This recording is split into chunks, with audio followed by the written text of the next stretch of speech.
60 minutes. No. That's ridiculous. 30. Fellas, I would like to talk about Nintendo's mobile apps.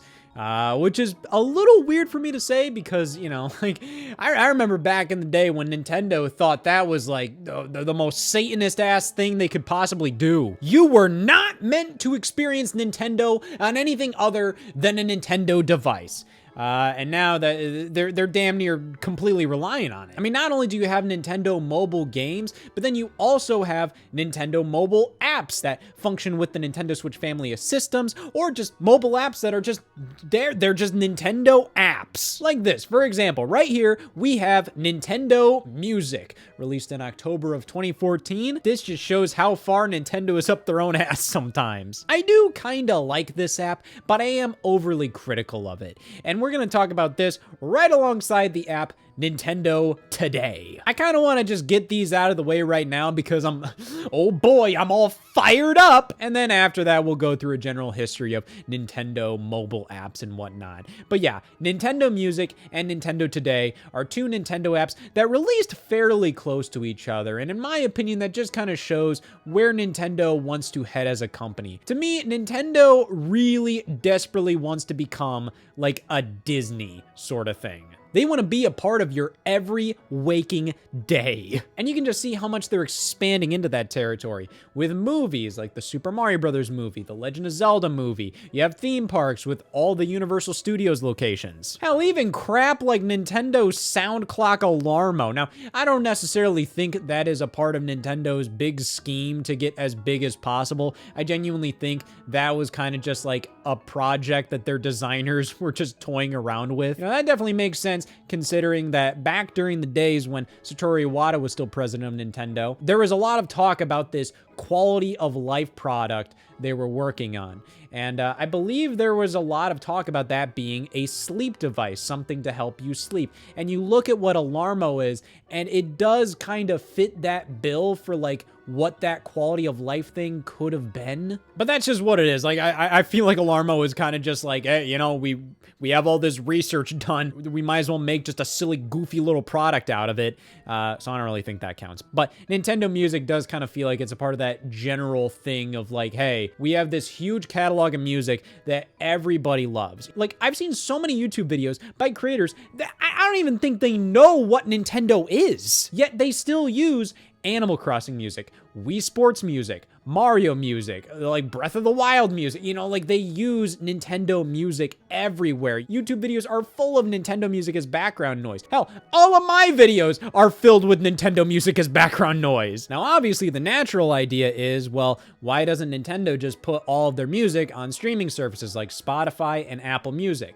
Nintendo is going, that, we're gonna make our own streaming service. Definitely pretty cocky of them, and it does show that Nintendo oftentimes thinks they are kind of above doing something like that, and they'd rather just do things their own way, where, oh, you have to use the Nintendo thing. You have to go about this the Nintendo way. Definitely interesting to see when Nintendo is willing to compromise with this kind of stuff, and when they want you to be like, no, you have to download a whole app to experience our music. And the same goes for Nintendo Today. You know, this feels like Nintendo wants to avoid all of the social media companies, which, I mean, you see what's going on with social media today? I mean, like, it's awful. So Nintendo is kind of like, no, we want you to come to our own app for our own news. Now, to be fair, Nintendo hasn't done like a straight up full-blown like hard line in the sand. We're not doing anything on Twitter, Instagram, Facebook anymore, any of that stuff. You gotta go to Nintendo Today.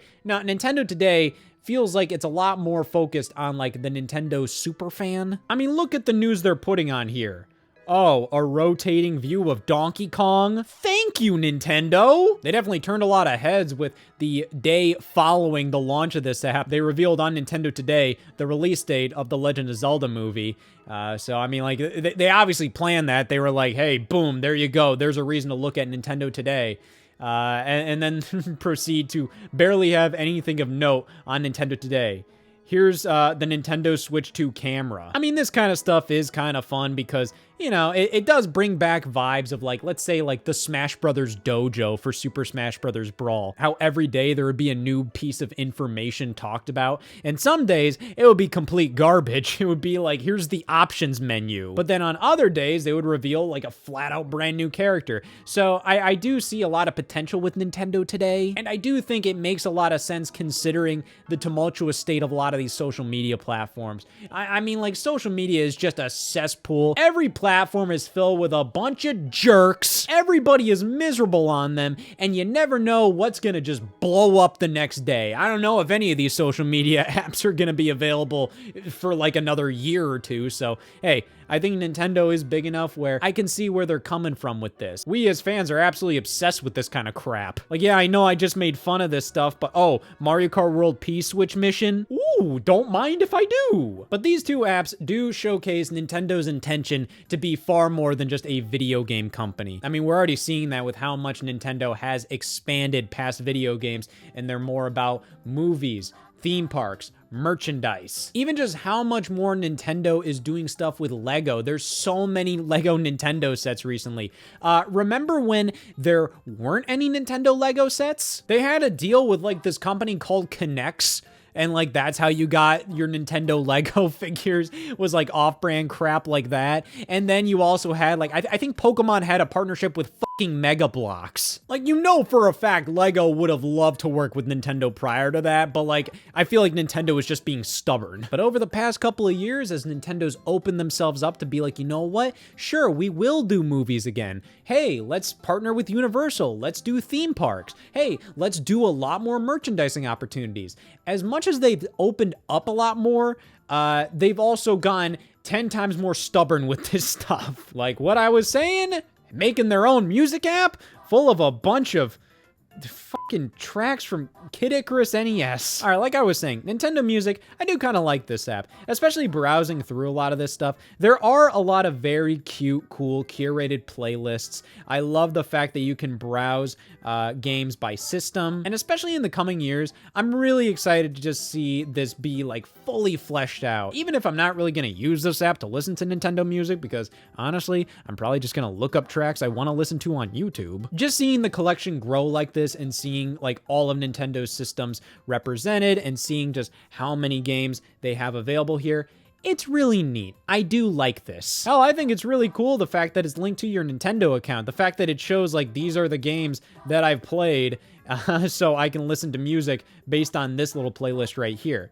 Of course, being linked to your Nintendo account, I think it is kind of weird that this is, in quotes, a Nintendo Switch Online membership exclusive kind of thing. So this is technically a paid service. It's a part of Nintendo Switch Online. But why is it called Nintendo Switch Online at that point? This app has nothing to do with Nintendo Switch. It's a mobile phone app. Wouldn't it be kind of cool if Nintendo Music was a service in their actual game systems? Let's say you boot up your system, you can make any one of these tracks, or hell, you can select a fair amount of tracks and make it randomized, and that's your system's background music or something. That would be really cool. There's a lot of potential with this service, and I feel like if they actually stick with it, then, you know, we can see a really cool video game music service. I mean, yeah, just the fact that we have Tetris here on the Game Boy and NES. We have the Pokemon games, which are published by Nintendo, but, you know, like the Pokemon company does control those. So at the very least, like, Nintendo is getting, well, they are published by Nintendo. They are getting, like, games and soundtracks that aren't possibly entirely owned by them. I think there's a lot of potential to curate a very cool designated video game music service here. And if it's available on multiple devices, that's even cooler, especially if it's on the Switch and Switch 2. But I have a few problems with this service. However,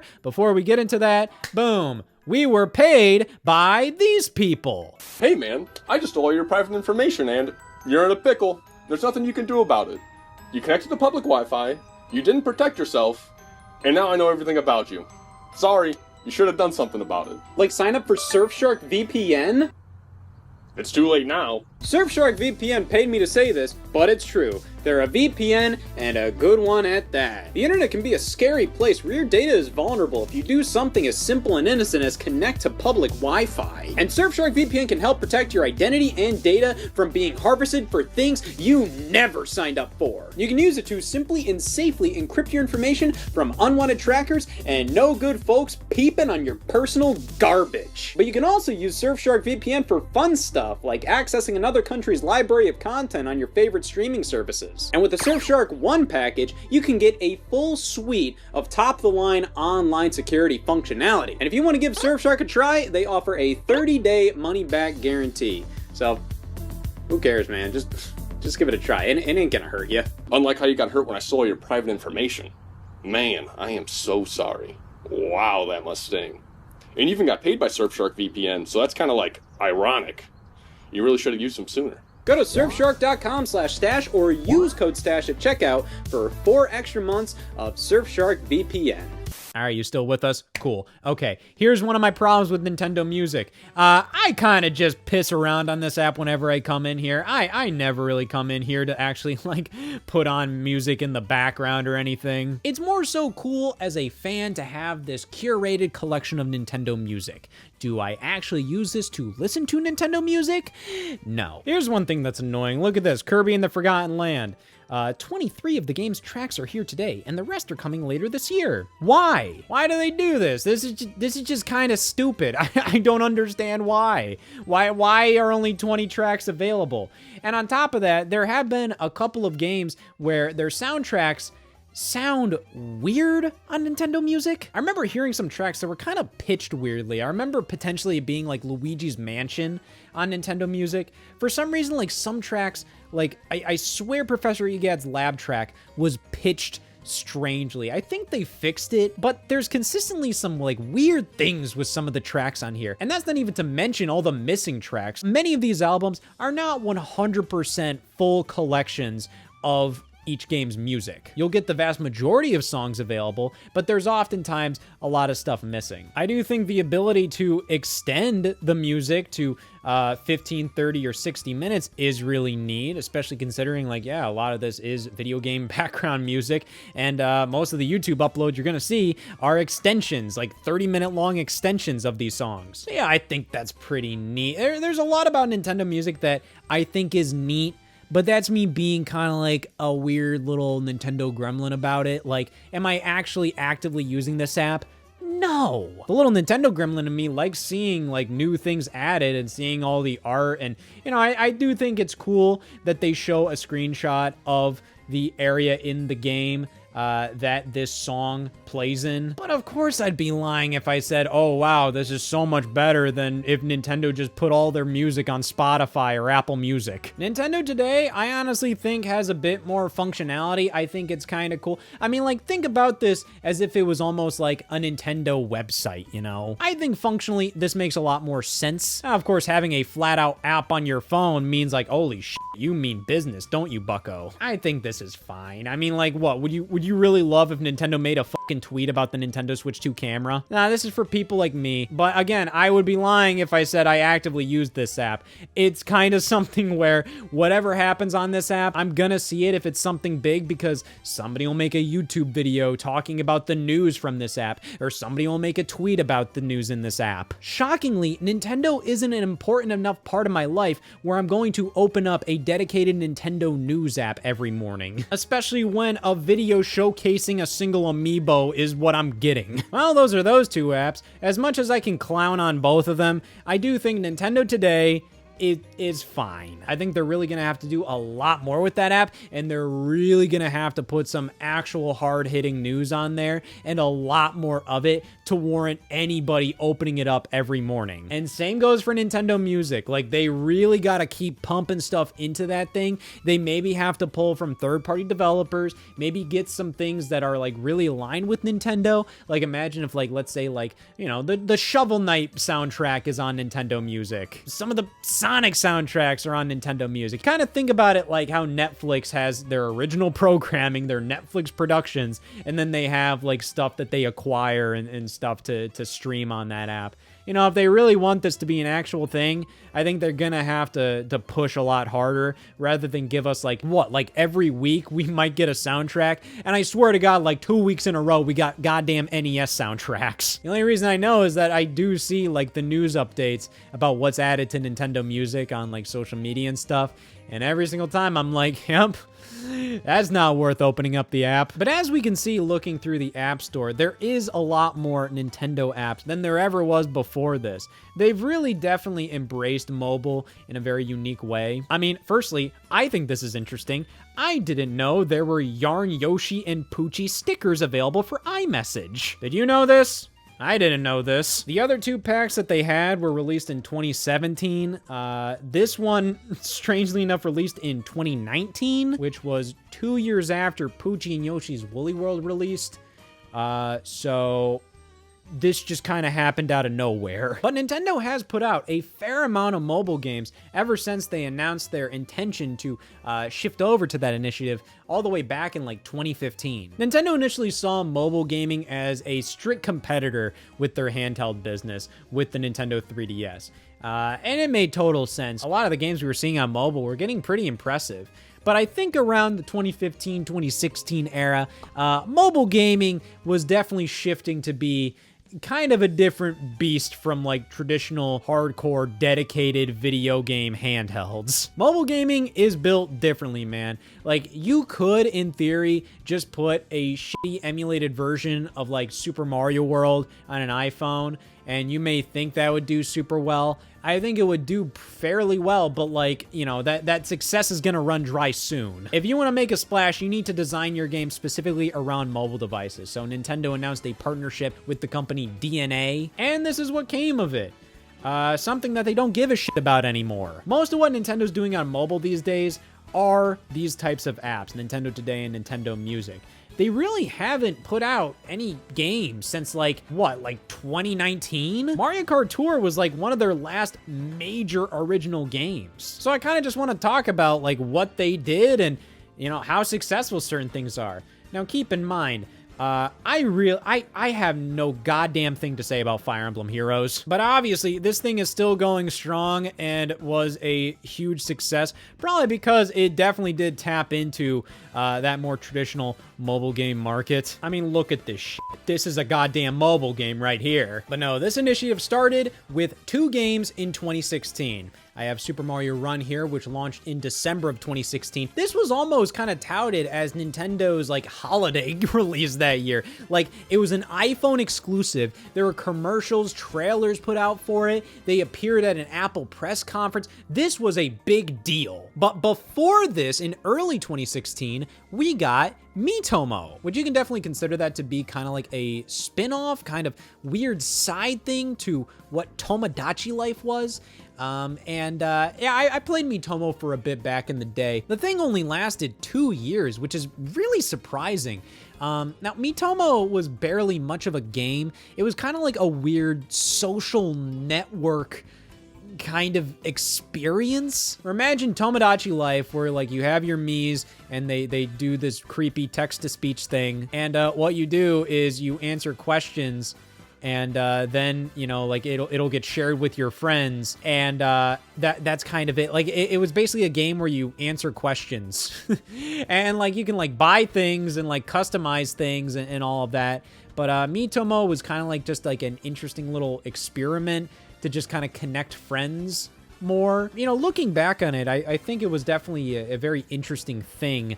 But it wasn't that deep. There wasn't a lot to do, you know, like it was literally a game all about answering questions. That's what Mitomo was. And it honestly made all the sense in the world that Nintendo's very first mobile game was something just out of left field like that. Like nobody expected that thing. I think everybody expected this right here to be one of their first mobile games. But no, like in April of 2016, the very first Nintendo games announced to be getting mobile games were Fire Emblem and Animal Crossing. And it took a little bit for that stuff to actually release. Mario Run just kind of got surprised announced at an Apple event in September of 2016, which was really, really like bizarre. to me. like I remember, I think I was in like a college lecture class at that time, and I was like scrolling on my phone, and I just see like, oh, like Miyamoto appears at Apple event. Weird. And they announced Super Mario Run. It was like this big deal that Mario hit the App Store. I mean, like that was just a big thing that the App Store was missing, was Mario. Like like so many games succeeded based on being like a fine Mario replacement, I guess. But now we got Mario Run, and can you believe it's been nearly 10 years since this game released? And it's still going strong, you know, and it requires an internet connection, which means any day now, this thing could fucking die. And the thing is, I don't know how many people are actually actively playing this game, primarily because there's not much of a reason to actively keep playing it. I like Mario Run. I think it's a fine adaptation of 2D Mario for the iPhone.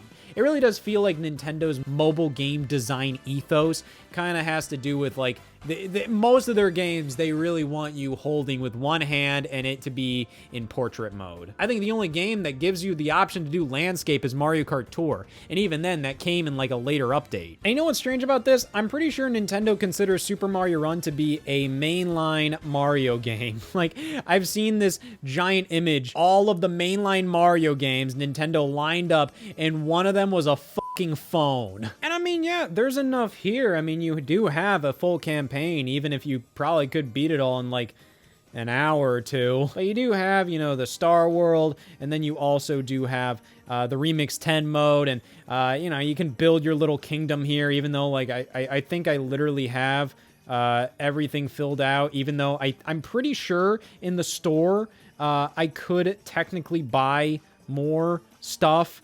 And it's annoying because I don't have fucking space for it. So I just gave up. Like there was just nothing else to do in the game. I guess you could keep playing like Toad Rally, but even then, like I'm just like, I'm done. The Remix 10 mode was a nice addition. You know, it's another thing that's kind of like, hey, you know, it's good for pick up and play stuff. Even after you beat the campaign, it's something more to do. You know, you can just play it, put it away. You know, you don't have to worry about like, oh, well, I've already beaten this. You know, like, no, you can just have fun playing a 2D Mario game with one finger. And you know what's funny? The one time I actually opened this app, I think there's an event going on right now. Okay, it's like when they randomly added like Wonder Flowers to the game to celebrate Super Mario Bros. Wonder releasing. They do kind of keep this app somewhat up to date. It's very surprising. It does show that I think through hell and high water, Nintendo is going to keep this app alive. They consider it a mainline Mario game. It's not going anywhere. But yeah, as much as I'm totally fine with this game, because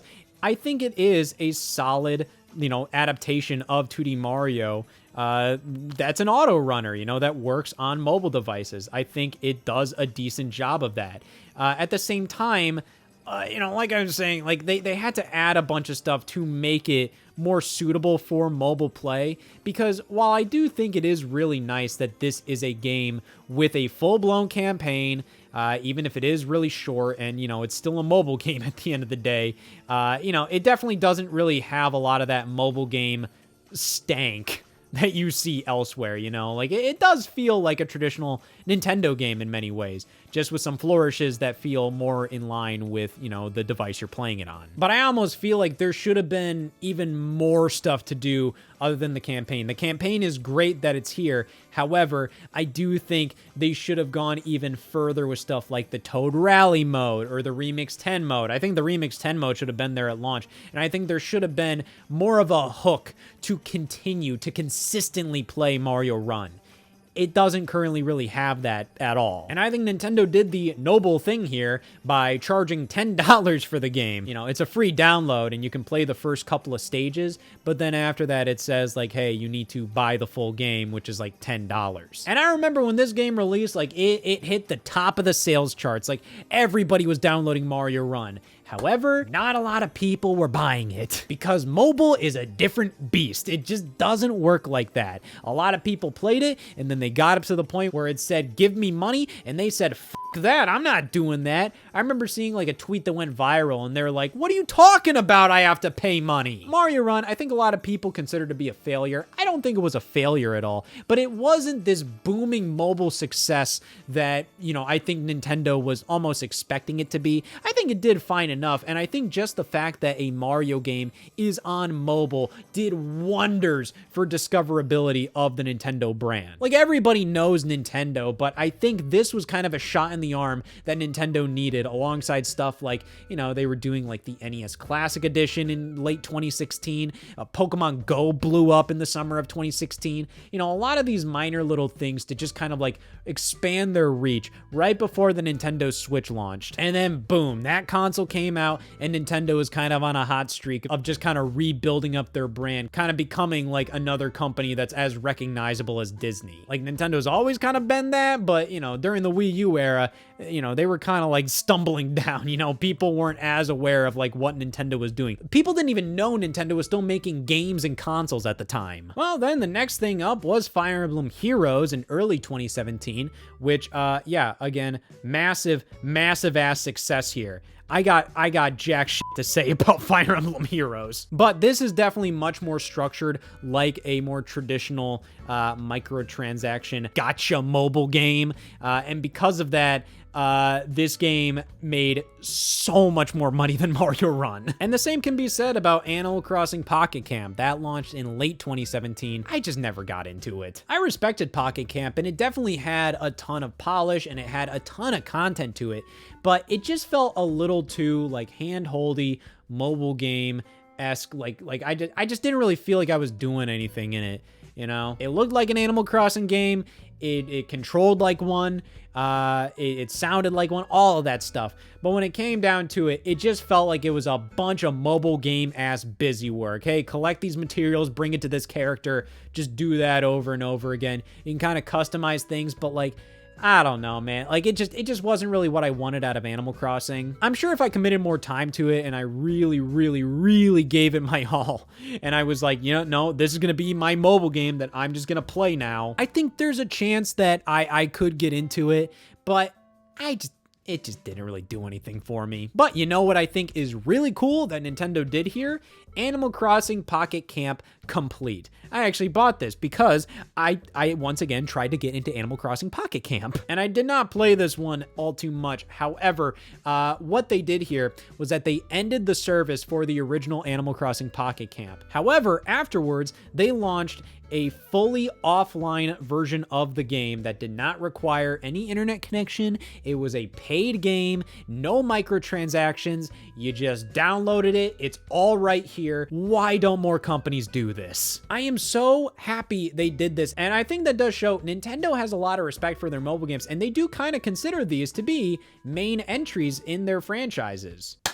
And then there was Dr. Mario World. Oh my God, Dr. Mario World. What a disgrace that was. I mean, like, it wasn't a bad game or anything, but, you know, much like a lot of these other Nintendo mobile games, I didn't give a rat's ass about this one, which really stunk because I did love the concept of a mobile Dr. Mario game. Dr. Mario was quite good fun, and honestly, one of the most consistent mobile games I've enjoyed playing throughout the years is Tetris, because I'm like, what, 85? The idea of being able to play Dr. Mario wherever, whenever on my iPhone was a good concept. I really enjoyed that. The problem is Dr. Mario World felt a little too, like, Candy Crushified. They flipped the playing field upside down, so then you were dragging the pills to the top of the screen and trying to eliminate viruses that way. And it's not like it wasn't Dr. Mario. Like, it definitely had all of the core elements of Dr. Mario, I guess. But this definitely felt like it was really readjusted to be very mobile centric. Like, it was designed to make a ton of money on mobile. It was designed to really get everybody, and it got nobody. This game flopped. It went down in like a year or two after launch, which is wild. Similar to Mitomo. Mitomo went down in like 2018. This one went down in like 2021. And then there was also Dragalia Lost, which also shut down.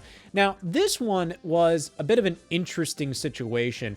this was a mobile game published by Nintendo, but it was developed by Cygames, which is definitely kind of an interesting situation. You know, it did show that Nintendo was definitely open to exploring different avenues of what a Nintendo game on mobile meant. So this was a completely original IP that went on mobile. Action RPG actually had a pretty substantial fan base, but this game shut down in 2022 after launching in 2018. I think I tried it out for like a little bit when I heard that it was gonna get shut down just to try it out, and I forget literally everything about this game. But the last major mobile game Nintendo pushed out was Mario Kart Tour in 2019. And this is definitely a very interesting one. Like, I feel like from Nintendo's own development team, you know, Fire Emblem Heroes was developed by Intelligent Systems.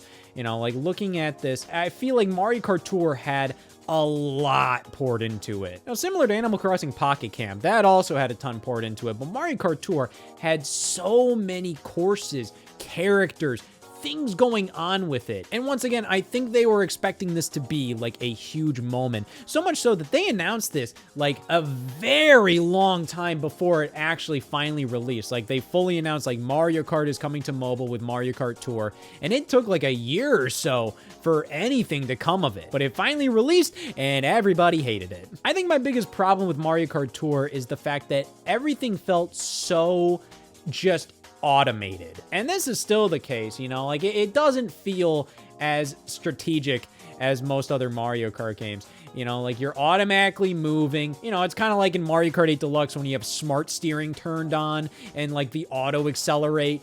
It feels like, the game can kind of just play itself for the most part. And honestly, when you get items in Mario Kart Tour, it's kind of just like there's no strategy to it. It's very much just like spam them. It doesn't matter. But behind all of that junk is kind of an entertaining mobile game, I'm gonna be honest. Like sometimes if you let Mario Kart Tour get its teeth sunk into you, you can have a pretty decent time. It is entirely just there to waste some time. Like if I just have a moment where I'm just chilling and I'm not doing anything, Mario Kart Tour, if I'm currently interested in Mario Kart Tour, it does its job. But I think what really kind of stung with Mario Kart Tour is this felt like the culmination of everything Nintendo learned from mobile games up to this point. What worked, what didn't work. So this game is entirely designed around what works in a mobile landscape, and that's why it kind of stinks sometimes. The gameplay feels super automated. It just feels like it's kind of there to give you constant dopamine hits. Let's go, man, listen to all these sound effects. Look at all these effects. Oh my God, you got all this stuff. Oh, good for you. And then the monetization aspect of it. It was bad early on. They did adjust things later down the line, and it's not egregious anymore. It's still kind of stinky, but you know, like it's definitely better than it was at launch. As a Mario Kart game, I think Mario Kart Tour has a decent amount of great content in it. I mean, it basically has the entirety of Mario Kart 7 in here. Just all these different characters from throughout the series and all these different costumes, all these different things to do. Like there is a big game here, but it's just locked behind like a bunch of mobile garbage. And when it comes to the gameplay, I don't think this is a good Mario Kart. I think it's a decently fun little mobile game, like as a distraction, yeah. As a distraction, Mario Kart Tour, it ain't too bad. As a Mario Kart game, I mean, the content is definitely there, but the way you access it and the way you play it, buddy, it's not my favorite thing in the world. But you know what? I've definitely respected Mario Kart Tour a lot more throughout the years, and I feel like it has redeemed itself. There is a lot of options here, and as a free mobile game that is locked behind a bunch of garbage, but you know, whatever. I mean, like, there's a lot going on here, and you can have some fun with it, but I wouldn't expect this to be a replacement for an actual Mario Kart game. And I think that's where Nintendo on mobile kind of fell flat the most. I think a lot of people were going into many of these games expecting kind of the mobile versions of these games. And what they ended up getting was the mobile versions of these games. What do I mean by that? Well, I think a lot of people were expecting, like, let's say Mario Kart Tour to be like, oh yeah, it's Mario Kart on mobile. It's literally a Mario Kart game that I can play on my phone. When in reality, Mario Kart Tour ended up being Mario Kart completely optimized for the mobile landscape, which means like it's the entire gameplay is designed around the fact that it's on a phone. It looks like Mario Kart, it sounds like Mario Kart, it kind of plays like Mario Kart, but when you actually sit down and play the game, it doesn't scratch the same itch as something like Mario Kart 8, Mario Kart World, Mario Kart 7, Mario Kart Wii, Mario Kart DS, anything. And that goes for all of their other mobile games. Animal Crossing Pocket Camp, Fire Emblem Heroes, Super Mario Run. Yes, like they all look and feel and sound the part, but they don't scratch that same itch. And to be fair, I think that's exactly what Nintendo wanted. Yeah, these are quality pieces of software at the end of the day. They have their problems. They're not like, oh my God, Mario Kart Tour, one of the greatest pieces of art ever created. But what they do is they give you a little taste while being full-fledged pieces of software for mobile devices. They don't feel like demos. They don't feel like trials. This is Mario Kart on mobile. And what does it make you want to do? It makes you want to play regular-ass Mario Kart. And that's kind of an achievement. I think that's actually pretty impressive they were able to do that. But when Mario Kart Tour released, it got a good few years of content. By the time 2023 hit, they announced that they would no longer be pushing out new content in Mario Kart Tour. Rather, it would just be cycling through older content. The way this game works is that they always have these events with certain courses available, certain characters available in the shops, and what they're doing is they're pretty much just cycling through all the content that was already released for Mario Kart Tour. So they announced like, hey, we're not really gonna try to pump out new content for this game as much anymore, but you know, like it's still gonna be alive. You're still gonna be able to access everything, even though this is an online only game. So, you know, like who knows how long that's gonna last, but judging by Pocket Camp Complete, I think if they would ever shut down the servers, you know, I feel like they might do a Mario Kart Tour Complete. And then there was the Nintendo Switch app. This is actually before the update launches, when it was originally called the Nintendo Switch Online app. Now it's just called the Nintendo Switch app, and it's mostly used as a way to link to certain pieces of software on the Nintendo Switch. You know, like for Animal Crossing, you can scan QR codes with the app. Zelda with the Switch 2 editions, you have your Zelda Notes feature. But buddy, how about the voice chat option on the Nintendo Switch Online app? I've never used this in my life. Yeah, so this was Nintendo's solution to voice chatting with friends on Nintendo Switch. In multiplayer games online, if you'd want to voice chat with them, open up the Nintendo Switch Online app, and then boom, you can voice chat with them through the phone. Why not just fucking call them? Or just use Discord. You can just download that on your phone. Why? You have game-specific services, but for a while there, this app was like worthless. I mean, like, yeah, you have like, what? Here we have 4 games available. Okay, let's go to Smash Brothers. Let's see what Smash Brothers has. Oh, videos uploaded by people. Okay. Like, it's kind of cute. It has some interesting animations and kind of, you know, like cool UI and all of that. Animal Crossing, like I said, you can scan QR codes, you can link it to your game. It's kind of cool. I just wish they went all the way with this. And it does feel like they're doing that with Zelda Notes. But the fact that Nintendo Switch Online app is pretty much just for a couple of games having like some cute little smartphone functionality. Like, I mean, like, this is cool. Like, look, it's like a phone in the Splatoon universe. That's neat. But then you have that, and then you have voice chat that nobody uses. Like, this is ass. This is awful. There's also the Nintendo Switch Parental Controls app. You know what's always been really dumb to me? The Parental Controls app is like the only way for you to actually gain substantial playtime information about your Switch titles. Like, you can always go to your profile and see like the latest 15 or so games you've played and just roughly how much time you've spent in them. But no, if you want to like the very last minute how much time you've been spending in certain games, you have to turn parental controls on and get the damn app. Why?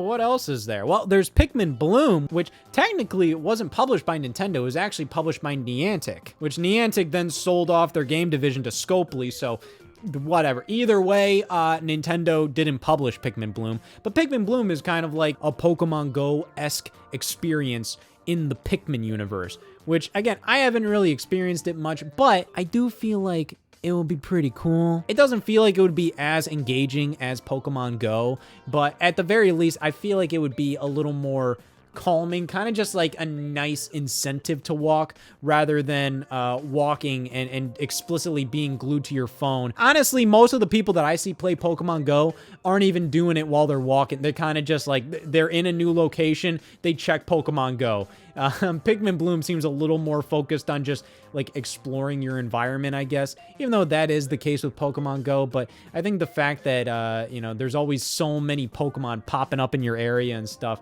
it is kind of like you're more glued to your phone and just kind of like checking it while you're sitting in a new location rather than actively taking walks and stuff. Even though, you know, I remember doing that a fair amount with Pokemon, or at least that's what I see most people I know doing. I knew somebody that was like literally trying to scam the system, trying to cheat Pokemon Go, literally like doing a fake GPS kind of thing with that. It just, bro, this just completely negates the purpose of this game. But that kind of brings us to all of the Pokemon games. Pokemon has so many mobile games. It is ridiculous. Obviously, the big one is Pokemon Go. I've dabbled in Pokemon Go here and there, you know, but I primarily got into it during its big boom when it first launched in the summer of 2016. And those are magical memories I will always treasure. But ever since, it has been really hard for me to give a damn about Pokemon Go. I am open to the idea of jumping back into it, but yeah, I just don't really. It's not at the top of my priority list. But Pokemon mobile games are kind of its own thing. Like, you know, Nintendo's a part of the copyright with it, but the Pokemon mobile initiative wasn't necessarily a part of Nintendo's mobile initiative. They're both two separate things. So maybe someday I'll kind of take a look at the Pokemon mobile games, which would be interesting considering I know nothing about Pokemon. I know Watchog and that fucking blue thing, but that's about it. And you know what? That's it as a whole for basically Nintendo's mobile initiative. We've definitely been through a lot. Nintendo has gone through many different phases of mobile apps. And overall, I think where they're at right now feels fairly comfortable. They started doing mobile apps back in 2016 to kind of expand their brand. And look at them now, making dumb apps like Nintendo Music because their brand is so big that they can probably do that, or at least they think they can do it. And how poetic, because they're doing stuff like that, it shows they don't really need to fund mobile games based on their properties nearly as much anymore. There's good reason why Mario Kart Tour is basically the last major mobile game they put out, and that came out in 2019. It's because they don't need to do this anymore. And if they're gonna be doing mobile games, it's probably because they just kind of wanted to do it, because something like Pikmin Bloom, you know, that's something that you obviously can't do on a Nintendo Switch, and they probably wanted to do that to really kind of push the Pikmin series forward. But for the future, I don't think we can expect mobile games from them anymore, which is kind of a shame. I was kind of always hoping we'd get something like maybe WarioWare, or even like Nintendogs adapted for mobile. I think that could have worked pretty well. But games, I feel like we're probably not going to get a ton of those in the future. We're probably going to get more of stuff like Nintendo Today and Nintendo Music. Thank God.